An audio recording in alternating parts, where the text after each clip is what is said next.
All right, so our first question here is all about angles on parallel lines. So we're looking for those lovely F and Z shapes. Remember, F angles are called corresponding and Z angles are called alternate. And in this first question, I can see a lovely backwards F like this. That means these two angles are the same. So B is 72. I can also see on here a Z on the other side. That means these two angles are the same, yet we haven't worked these ones out yet. I can also use the straight lines to work out other angles. So these two angles add to 180. So 180 take away 72 is 108. And these two are opposite each other, so that's 72. 72. Here, these two add up to 180. So 180 take away 107 is 73. So D is also 73, as we already talked about, and these two add to 180, so that's also 107. Second question is all about SOHCAHTOA because I've got an angle and two sides. So this is called the hypotenuse. This one is called the opposite. And just for you, Rebecca, this one is adjacent to Rouleau. I hope you enjoyed that. So I've got three sides of the triangle. I need to decide which rule it is. So I'm going to write out SOHCAHTOA. Some old hag cracked all her teeth on apples. Okay, keep them grouped together. And I've got to decide which one it is. Well, I'm given the adjacent here. I want to find the opposite. The hypotenuse it's nothing to do with, which means it can't be SOH, can't be CAH, because they both need the hypotenuse. So this is TOA. So I write out the rule. Tan theta equals opposite over adjacent. So tan theta is opposite over adjacent. Put the numbers in.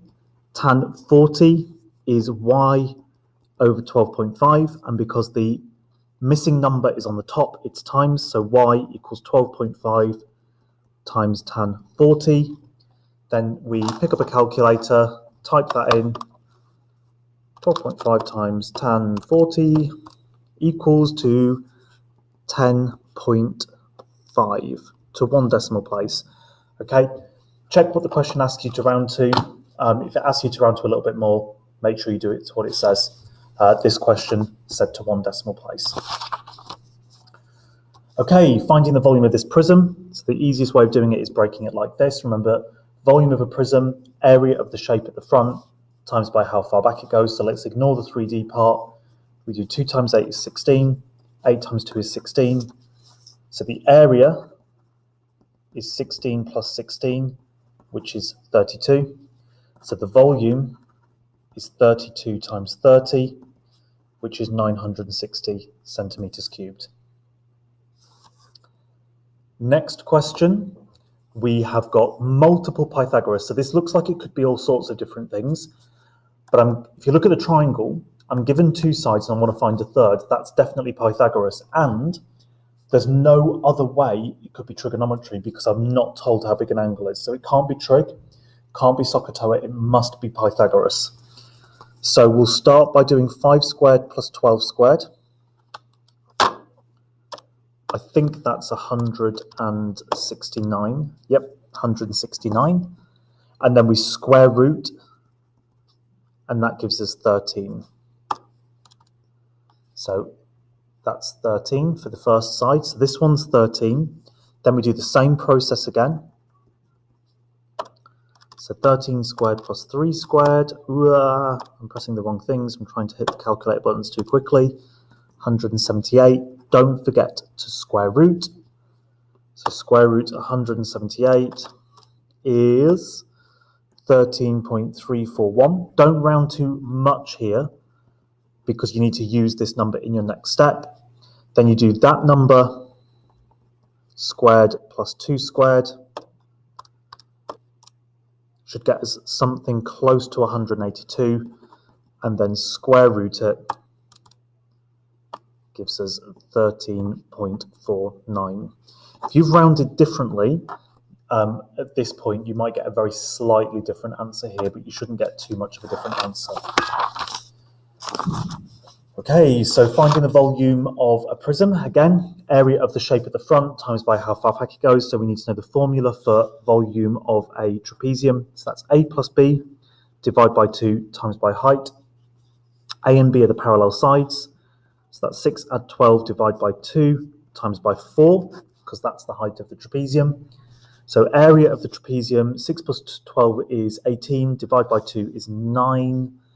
9 times 4, 36 centimeters squared. So the volume, 36 times 20, which is 720 centimeters cubed. Okay, this is an enlargements question. So you need to find two sides that are connected. So this side is connected to this side. We will find the scale factor by doing division. So 13.5 divided by 5.4. 13.5 divided by 5.4 is 2.5. So the scale factor of enlargement is 2.5. So to go from the small shape to the big shape, we're going to times by that.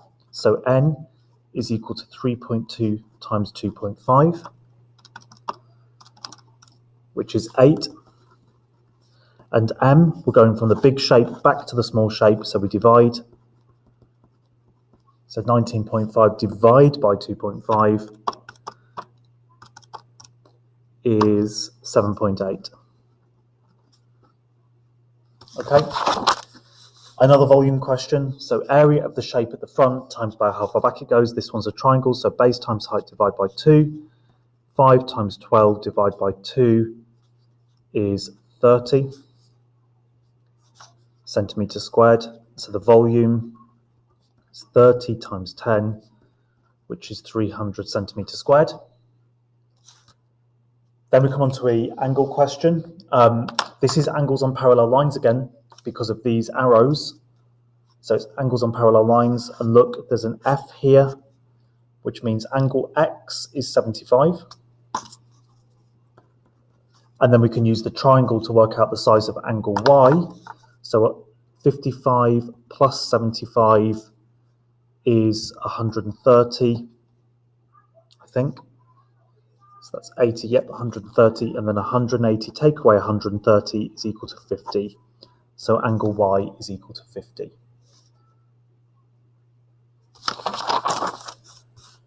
Another SOHCAHTOA question. Okay, I'm just going to fold this in half and move my camera a little bit because I think we're getting, there we go. Another SOHCAHTOA question. This one's finding an angle, but we start in the same way. So this is my hypotenuse. There's the opposite. There's Mr. Derulo. Write out SOHCAHTOA. Some old hag cracked all her teeth on apples. Decide which one it is. Well, opposite has got nothing to do with this question. So it can't be TOA, it can't be SOH, must be cos. So we write out the formula. Cos theta is adjacent over hypotenuse. Put the numbers in. Cos x is 5 over 8. And then because we're finding an angle, we use the inverse cos, which we press shift and cos on the calculator. So shift, cos, fraction button, 5 over, not 5, 5 over 8, close the bracket, equal to 51.3 degrees. Okay, this one's a mixture of Pythagoras and trig. So I'm going to use Pythagoras to work out this height using just this triangle here. Now, I've been given the long side and I'm working out a shorter side, so it needs to be subtract. So 12 squared, subtract 9 squared to start with, is 63. Then square root that answer. Gives us that this side here is 7 point, so square root 63 is 7.9. Then SOHCAHTOA on this part, because I want to find an angle. So that's the hypotenuse, opposite, adjacent Derulo. I will stop making the joke when it gets boring, but I don't think it ever does. Don't want the hypotenuse, so going to SOHCAHTOA, I don't want the hypotenuse, it must be TOA. Tan theta is opposite over adjacent, so tan x is equal to 7.9, that's my opposite, adjacent is 3. So I do tan minus 1 of 7.9 over 3. then calculator it, 7.9 over 3, and it tells me the angle is 69.2. Okay, then we get on to the last questions. Volume of the cylinder, volume of a prism again, that's the area of the shape at the front times by how far back it goes. So pi r squared for area of a circle. The radius of this circle is just 2, so that's pi times 2 squared. Shift pi, you can't see that, pi times 2 squared is equal to 12.56. Okay, and then we're going to times that answer by 6, so the volume is that answer times by 6. I can leave it on my calculator screen and just hit times 6. It keeps the previous answer times by 6, 75.398. And then round it to something sensible, 75.4 centimeters cubed. Okay, area and perimeter of the circle. So area of the circle is pi r squared, so that's pi times 3.6 squared. Calculator tells us that that is 40.72 centimeters squared. Perimeter, posh word for that is circumference. Circumference is pi times diameter. Diameter of this circle is 7.2. Okay, so pi times 7.2, 22.62. And that's just centimeters, not centimeter squared, because it's distance, it's circumference. This is a quarter of a circle, so we're going to do the same idea, but we're going to divide our answers by 4. So area is pi times 6 squared divided by 4. Shift pi times 6 squared over 4, which is 28.27 centimeters squared.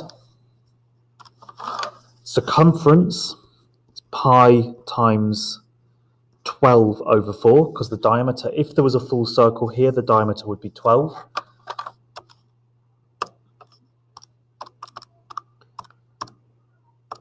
That's 9.42. Now be careful, that's not actually the circumference of the circle. That's the length of this curve. That curve is 9.42. So the perimeter is 9.42 plus 6 plus 6. So we'll take that answer, plus 6 gives us 21.42